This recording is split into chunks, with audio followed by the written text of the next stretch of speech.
Thank you, Mr. President. After last week's arguments at the Supreme Court, many experts believe that there could be a majority, a 5-member majority, to strike down the individual mandate. And if that were to happen, if it were to be ruled unconstitutional, how would you still guarantee health care to the uninsured and those Americans who've become insured as a result of the law? And then a question for President Calderon and Prime Minister Harper. Over the weekend, Governor Mitt Romney said that the U.S. used to promote free enterprise around the world. And he said, quote, "Our president doesn't have the same feelings about American exceptionalism that we do. And I think over the last 3 or 4 years, some people around the world have begun to question that." So my question to the both of you is whether you think that American influence has declined over the last 3 to 4 years. And President Obama, if you'd like to respond to that too. Well, on the second part of your question,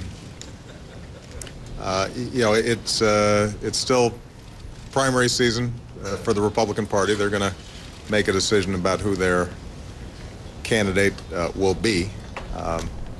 It's worth noting that I first arrived on the national stage with a speech at the Democratic Convention that was entirely about American exceptionalism, and that my entire career has been a testimony to American exceptionalism. But I will cut folks some slack for now because they're still trying to get their nomination. With respect to health care, I'm actually continue to be confident that the Supreme Court will uphold the law. And the reason is because in accordance with precedent out there, it's constitutional.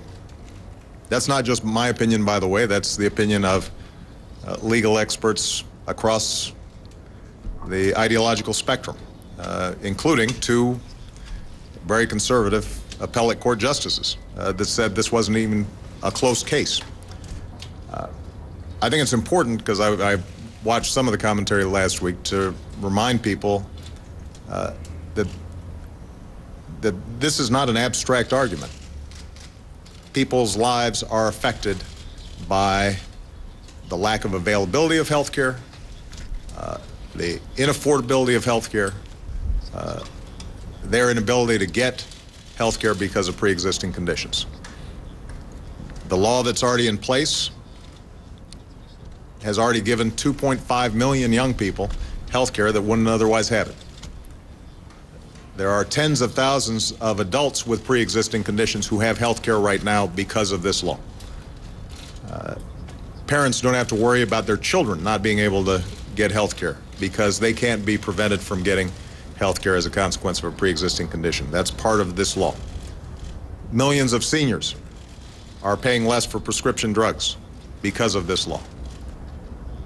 Americans all across the country have greater rights and protections with respect to their insurance companies, and are getting preventive care because of this law. So that's just the part that's already been implemented.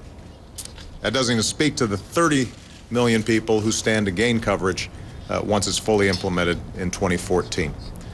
And I think it's important. I think the American people understand, and I think the justices should understand that in the absence of an individual mandate, you cannot have a mechanism to ensure that people with pre-existing conditions can actually get health care.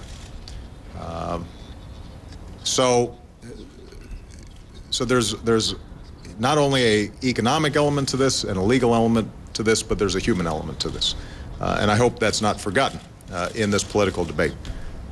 Ultimately, I'm confident that the Supreme Court will not take what would be an unprecedented, extraordinary step of overturning a law that was passed by a strong majority of a democratically elected Congress. And I just remind conservative commentators that for years what we've heard is the biggest problem on the bench was judicial activism or a lack of judicial restraint, that an unelected group of people would somehow overturn a duly constituted and passed law. Well, is a good example, and I'm pretty confident that this court will recognize that and not take that step.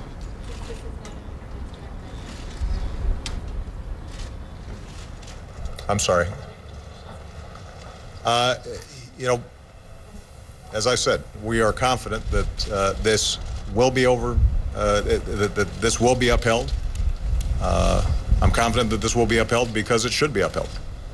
And again, that's not just my opinion.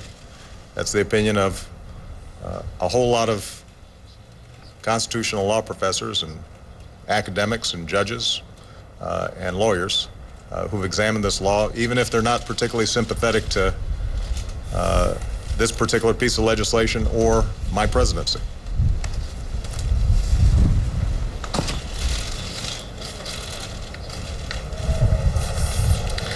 Bueno, es demasiado local su pregunta y quisiera responder sobre el proceso interno de Estados Unidos, pero a little local for me, and so I'm glad that the president of the United States answered it. But I would take advantage of this moment to say that after increasing the budget line for the folk insurance sixfold, and after having built more than 1,000 new clinics in the country, we're getting close to reaching universal coverage of health care.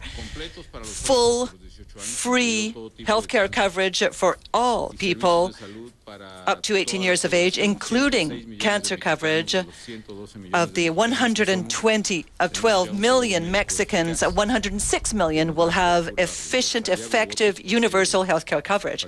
So I would say that that I would hope that one of the greatest economies in the world, such as the United States, could follow our example in achieving this, because it was a great thing. I don't think you really expect me to intervene in the U.S. presidential election. Let me just say this, you know, for Canada, and this is something that I think transcends governments in Canada or administrations here in the United States. For Canada, the United States is and always will be our closest neighbor, our greatest ally, and our best friend. And I believe that American leadership is at all times great and indispensable for the world. And I think over the past few years, we've done great things together in terms of the response, both through the G20 and bilaterally on the recession and the recovery. We had, under your leadership, Barack, that successful intervention in Libya. Our trade relationship is the biggest in the world and growing, and so I think it's been a tremendous partnership.